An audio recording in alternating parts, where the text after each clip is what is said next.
Yeah, Steve, I can see that you're way in the future with those fancy flyboards spacing your way around. I like the superhero pose. But we are doing something completely different here today. I am walking down memory lanes and I'm squarely planted in the past where I like to be. I am in Jerome, Arizona. This is an old town. It's got a lot of history and it's got a lot of stuff that, well, some people may call junk. I call them treasures, and you can get up close and personal with it.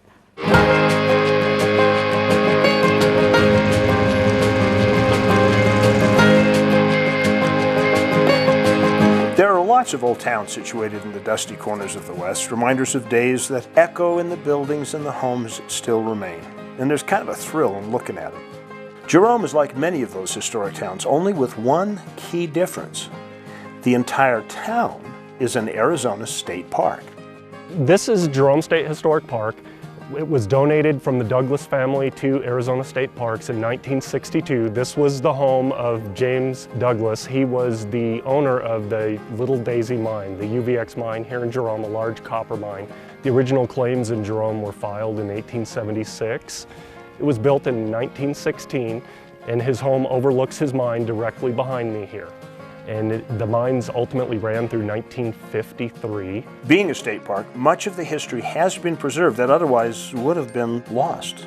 Tools, furniture, an entire library, all on display for visitors to see and experience firsthand, to gain that connection with another time.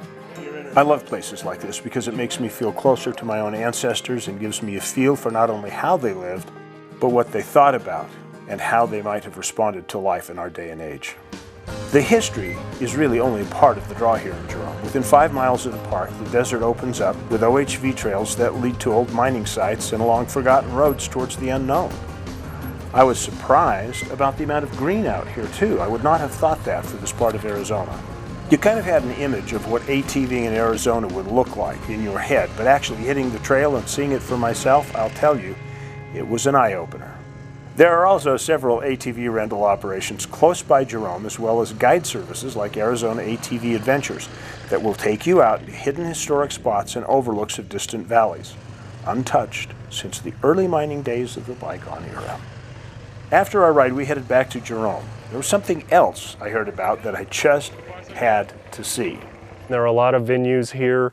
Up in town, there's a place called the Gold King Mine and Museum, very popular. It's all outdoors, a lot of old equipment that you can look at. The old Gold King Mine just fits a guy like me. I met Don Robertson, a collector who moved here over 30 years ago. His collection of old cars, mining equipment, and some very impressive Studebakers really was up my alley. He and I hit it off right off. There aren't that many true Studebaker fans out there.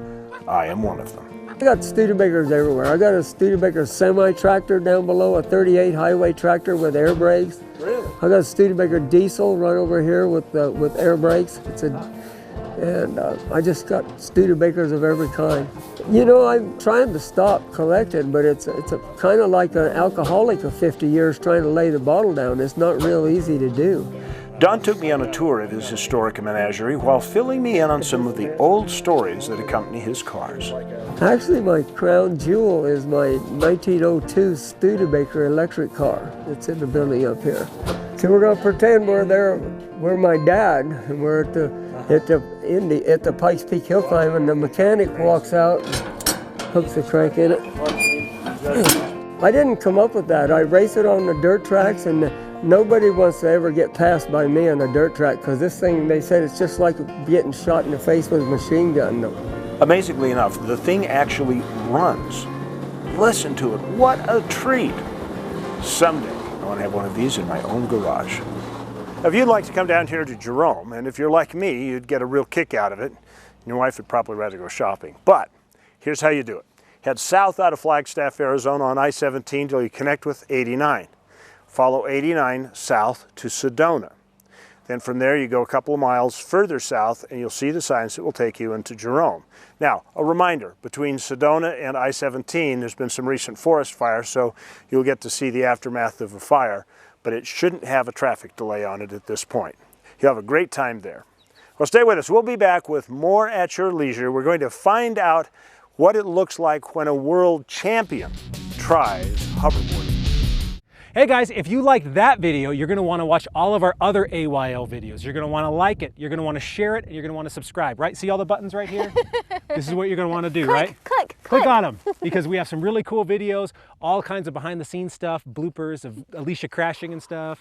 Why are you gonna sell me out like that, Steven? So you wanna click all of these things and subscribe to our channel, because At Your Leisure is awesome, and we'll see you here for more videos.